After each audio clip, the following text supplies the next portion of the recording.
A simple man walked into the auction house wearing flip-flops and a faded t-shirt. The room full of luxury watches and even more luxurious egos paused, just long enough to smirk. One bidder whispered, "He must be lost." Another chuckled, probably looking for the janitor's exit. But when the most expensive piece was unveiled, a one-of-a-kind artifact estimated at over $7 million, he raised his hand and said, "I'll take it." No one laughed after that. In fact, they could barely breathe. You'll never guess who he really is, or how his quiet entrance would become the story this town would never stop talking about. The double doors of the Barrow and Kingsley private auction hall opened with a whisper, letting in the mid-afternoon light and a man who didn't seem to belong. Elias stepped inside with quiet steps, his flip-flops tapping softly against the polished marble floor. His clothes were plain, a weathered linen shirt loosely tucked into a pair of tan cargo shorts. No watch gleamed on his wrist, no designer logo adorned his chest. He carried no assistant, no clipboard, no catalog marked with must-have items. Just a folded brochure tucked into his back pocket, and a gentle stillness in his eyes. At first, no one paid him much attention, too focused on the champagne, the pre-auction chatter, the egos brushing up against each other like sharp tuxedo lapels. But when Elias stepped closer to the front, to the velvet ropes where only invited buyers were allowed, heads began to turn. A woman in a diamond-studded blazer raised her eyebrows and whispered behind a manicured hand, "Is he here to clean up or pick someone up?" A man in a slim gray suit chuckled without turning. "Looks like he came straight from a beach hut, not an auction house." As Elias wandered near the centerpiece display, a 15th century Persian dagger behind glass, a tall, narrow man with a name badge reading Sterling stepped briskly into his path. "Sir," he said with a smile that didn't quite reach his eyes, "this is a private event. Guests must be registered bidders or accompanied by one. Can I help you find the waiting area?" Elias paused, looked up from the blade, and gave a small smile. "No, thank you. I'm just here to observe." "Observe?" Sterling's voice dropped half a note in disbelief. "I'm afraid that's not an option," as a few nearby guests began to take notice, their gazes sharpening with curiosity and disdain. Sterling added, "These artifacts are here for serious collectors, sir. This is not a museum tour." "Let him be," came a softer voice from behind. A young woman with a sleek ponytail and a staff badge that read Nora, auction intern, stepped forward, eyes kind but cautious. "He's not disturbing anyone, and it's open floor until bidding starts." Sterling turned toward her, annoyed, but the room was beginning to buzz, and not in the way he liked. Whispers were already rippling across the marble hall. He probably wandered in with the catering staff. "Did you see his shoes? My pool cleaner wears the same pair." A plump man, in an embroidered velvet coat, even went so far as to ask loudly, "Has security stopped doing ID checks?" But Elias said nothing. He nodded slightly in thanks to the young intern, and moved to an empty seat in the 5th row, away from the chatter, the champagne, and the people who couldn't stop staring. The auction hall slowly filled. Every table had nameplates: Dr. Levitz, Cornelius Hurst, the Van Dale family, heavy hitters in the world of private collections. They arrived in press suits and silk gowns, some carrying scented handkerchiefs, others briefcases filled with bank documents. Elias sat quietly among them, a ghost in the wrong chapter of history. When one sharply dressed attendee realized he was seated near Elias, he scoffed and flagged down a staff member. "Excuse me, this seat is for VIP bidders, not spectators." The staffer looked hesitant, but then approached Elias anyway. "Sir, I'm sorry. We might need this seat for a confirmed party." "It's all right," Elias said, standing. "I'll stand in the back." But Nora was watching. "Actually," she interrupted, stepping forward again, "that section hasn't filled yet. He's fine to stay." Her voice wasn't loud, but it carried just enough that the man in the suit turned red, pursed his lips, and said no more. The auctioneer arrived precisely at 4 p.m. A hush fell as the lights dimmed, and the podium was illuminated. "Ladies and gentlemen," the voice echoed with practiced authority, "welcome to the 97th Annual Barrow and Kingsley Private Acquisition Event. Today's catalog includes pieces sourced from 8 countries, each more rare and exquisite than the last." Applause, polite and clipped. Elias sat, hands folded, his eyes tracking each item as it was rolled out. First came a Qing Dynasty snuff bottle, intricate, hand-carved jade. It sold for $120,000 to a man who'd never stopped checking his phone. Next, a collection of Roman silver spoons, rumored to have belonged to a patrician family near Pompeii. They fetched $450,000 after a bidding war between a French heiress and an elderly Danish collector. Elias didn't move. He didn't raise a paddle, didn't nod, didn't whisper, just watched, eyes sharp beneath the calm. When a weathered 17th century nautical map was brought out, the man who had earlier mocked his flip-flops leaned toward a friend and whispered, "I swear, if the guy in the beach gear even tries to bid, I'll walk out." They laughed, loud enough for Elias to hear. He turned slightly, met the man's eyes, and gave a smile that was more pity than anything else. He still didn't speak. By the time the sixth item, an Ottoman jewel-inlaid decanter, was unveiled, even the auctioneer noticed Elias. Between the elaborate suits and pearls, his presence was like a sharp note in a perfect symphony. A flaw, a question mark. "Ladies and gentlemen," the auctioneer continued, "our final item before intermission will be the ancient Greek reliquary discovered off the coast of Naxos." Gasps rippled across the room. This was one of the highlights, the piece featured in magazines and art blogs for months leading up to the event. The starting bid would be $1.2 million. "Now," the auctioneer beamed, "shall we begin at 1.2? A sea of paddles rose, eager, rehearsed, hungry. Elias didn't move. At the back, Sterling crossed his arms smugly. Nora, however, watched Elias with a curious tilt of her head. She couldn't explain it, but there was something about his stillness. It wasn't ignorance, it was presence. A self-contained calm that made the noise around him seem like theater. The bidding jumped, 1.2, 1.4, 1.7, one by one. Competitors dropped off. A man from Zurich offered 2.1. A woman from Dubai went 2.4. The auctioneer's voice rose with excitement. "Can I get 2.6? Yes? Now 2.7? The air thickened. Money danced in the room like sparks. And still Elias watched, unmoving, unreadable. Then came the voice. "For the final item," the auctioneer said, "we'll take a short intermission and return with the crown jewel of tonight's auction, the Amiran scepter. Starting bid, $6 million. The room vibrated. People were already whispering, strategizing, moving toward the champagne bar with tight smiles. Elias remained in his seat. The man in the embroidered coat walked past and muttered, "Let's see him try and fake his way through that." Nora lingered nearby. "Would you like some water, sir?" Elias looked up, genuinely surprised. "That would be lovely, thank you," she returned with a glass. "Don't mind them," she said, voice low. "Some people collect antiques. Others collect egos." Elias chuckled softly. "And some of the rarest things," he replied, "can't be bought at all." Nora blinked, unsure how to respond. But somehow, her respect for the man in flip-flops grew tenfold in that moment. The final round was about to begin, and though no one knew it yet, the man they laughed at was about to own the room.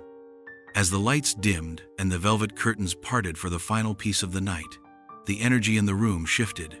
Whispers fell silent. Champagne flutes lowered. Every head turned toward the center stage, where a single pedestal, draped in black silk, now stood beneath a halo of soft white light. The auctioneer, always composed, now carried a reverent tone, as if he were introducing a sacred artifact. "Ladies and gentlemen," he began, "this evening's crown jewel, the Amiran scepter." A gloved attendant gently lifted the cloth, unveiling the object. Gasps swept the room like a ripple through still water.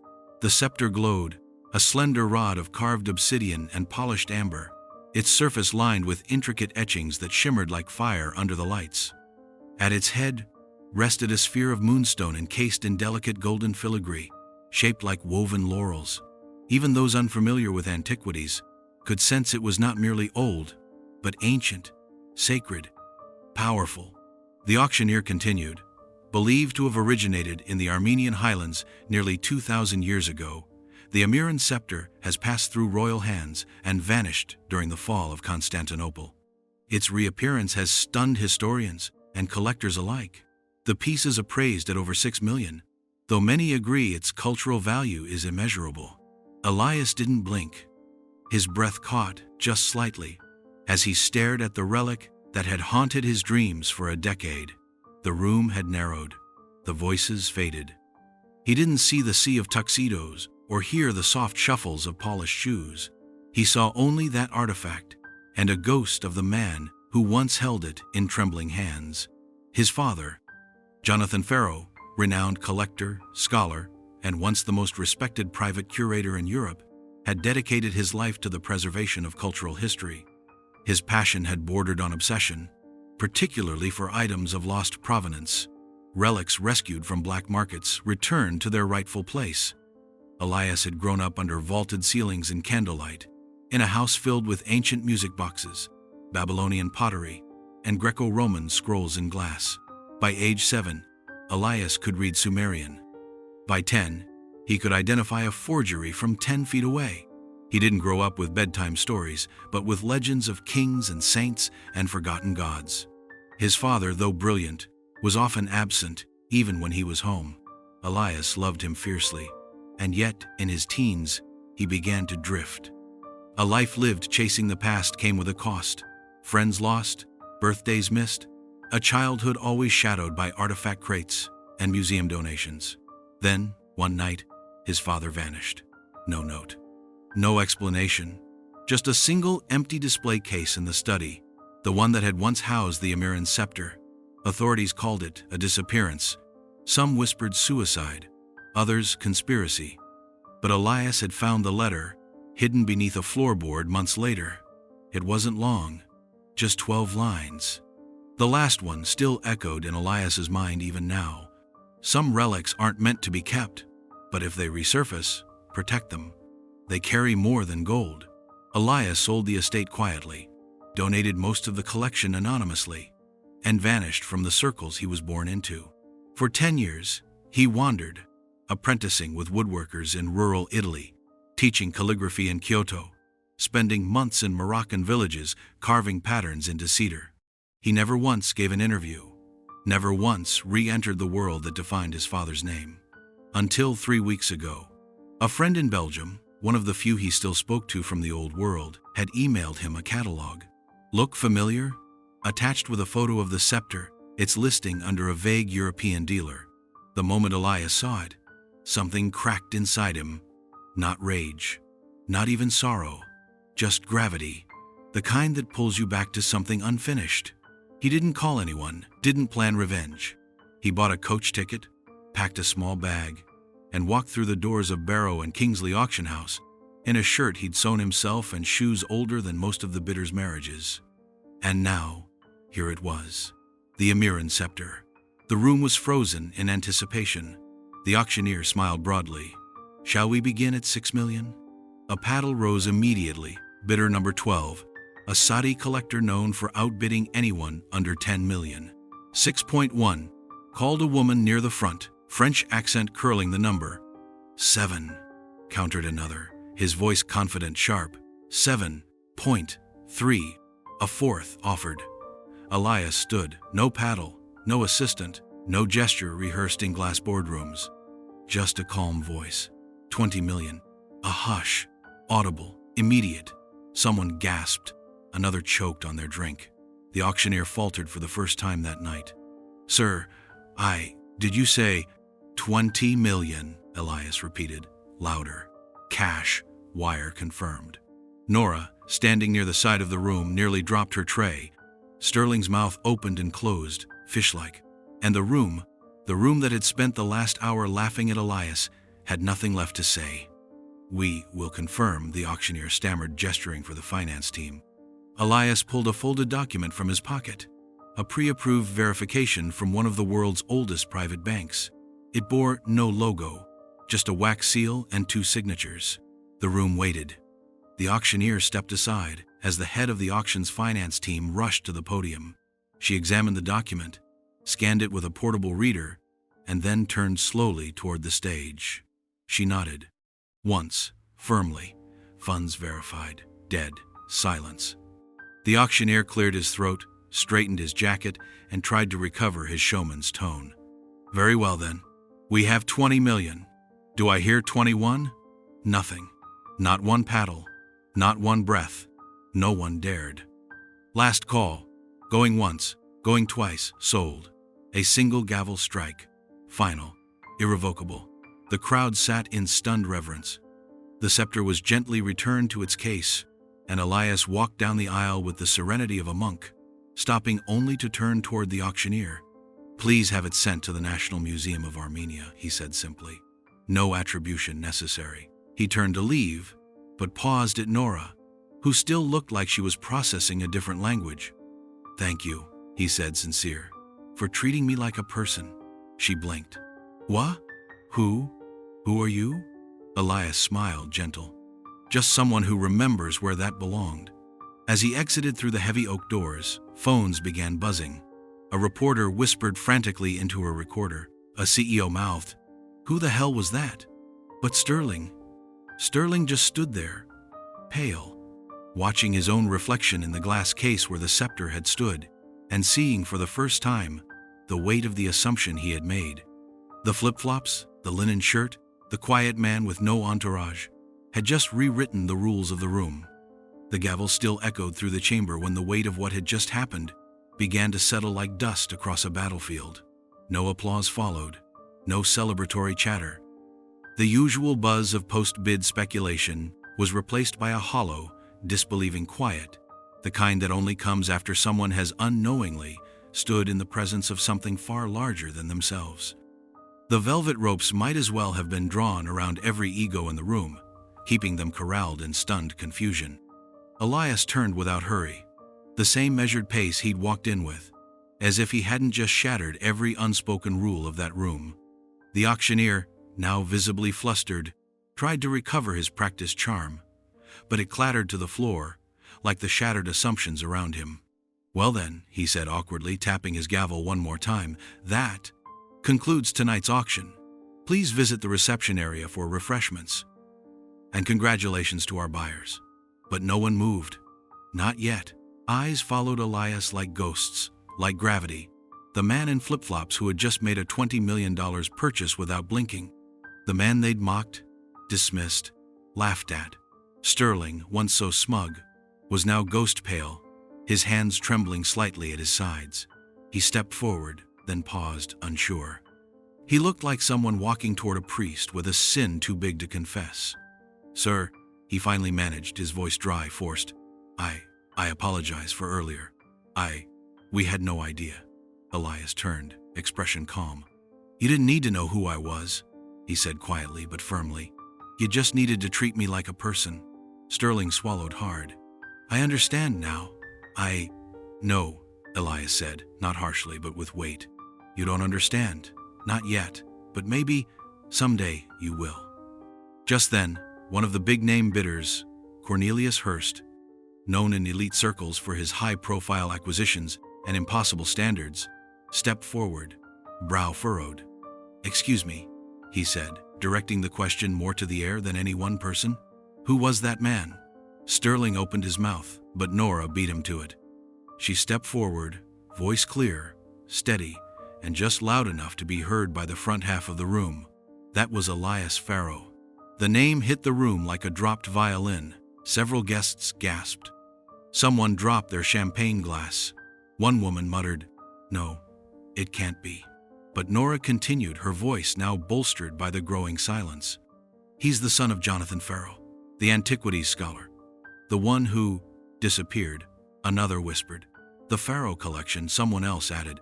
"The artifacts gifted to the Vatican, to the Louvre." He vanished after his father went missing, Nora said, meeting the eyes of the crowd, but not before preserving one of the largest private collections in the world. Most of it donated, some of it hidden, and now, I guess, returned. The murmurs grew like a wave cresting, heads turning, whispers trading details like currency. In the crowd, someone pulled up an old article on their phone. The headline read, "Elias Farrow, heir to a lost empire of antiquity, vanishes from spotlight after father's mysterious disappearance." There was a grainy photo of Elias, younger, in a museum courtyard, beside a towering sculpture. Though he was wearing a tailored jacket and dress shoes in the photo, The eyes were unmistakable. So was the quiet. Nora turned back, but Elias was already near the door. She called after him, "Mr. Farrowwaite." He paused. She caught up to him, breath a little unsteady. "I just wanted to say, I'm glad you came back." He studied her for a long moment, the lines around his eyes softening. "You didn't flinch when everyone else recoiled. That meant more than you know." "You didn't seem surprised," she said. "Not by the mockery, not by the silence. Why?" Elias looked toward the door, then back at her. "Because I've learned something most people haven't. Real wealth, real worth, doesn't walk in wearing a name tag. It doesn't need a title or a tailored suit. It just knows who it is." And then he was gone, through the oak doors, into the evening. By morning, the news had broken. First, in the underground collector forums, whispers and speculation. Then, in the art blogs. Then, it hit the mainstream media. Mysterious flip-flop billionaire buys historic relic for $20 million in shocking auction twist. The headlines grew. Elias Farrow returns and stuns high society. Elite mock a man in sandals. Then watch him rewrite history. And perhaps most powerfully, he bought it. Then gave it away. When it was announced that Elias had donated the Amiran scepter to the National Museum of Armenia, no strings, no credit, no plaque with his name, the story took on a life of its own. Cultural commentators called it a masterclass in silent power. Ethics professors used it in lectures. Memes appeared online, showing his flip-flops with captions like, "The quietest shoes make the loudest impact." As for Barrow and Kingsley, the backlash was swift. Social media tore into Sterling and the auction house for their treatment of Elias. Public apologies were issued. A full review of their policies was launched. Sterling was placed on leave, though whispers suggested it was permanent. Nora, on the other hand, was offered a full-time curator position and became the public face of the apology campaign. In one interview, when asked what she learned from the encounter, she simply said, "Judging by appearance is a fast way to miss the most important person in the room." And still, Elias stayed out of the spotlight. No follow-up interviews, no statements, no social media. Just one short letter released through the museum. "My father taught me that the most valuable things in life are not meant to be owned, only honored. This relic belonged to history. I'm simply returning it home." Weeks later, the museum held a private unveiling. The Amiran scepter was displayed in a climate-controlled case, softly lit. Next to it, a modest plaque read, "Donated in honor of Jonathan Farrow, a man who protected the past so the future might understand it." Beneath the inscription was a quote, attributed anonymously. "True wealth doesn't whisper or shout. It builds, it gives, and then it disappears." Elias didn't attend the ceremony, but Nora did. She stood quietly in the back, hands folded, remembering the man in flip-flops who said almost nothing, and yet somehow had said everything. Outside, the world buzzed on. Cars passed. Headlines faded, and in a small mountain town, in a workshop tucked between a tailor and a tea shop, Elias carved wooden amulets for children and taught local teens how to read ancient maps. He lived in a cottage with a leaky roof, grew herbs in a clay pot by his window, and each morning he lit a candle beside a single photo, his father holding the scepter, smiling like he'd just remembered the punchline to a very old joke. The world hadn't needed to know who Elias was.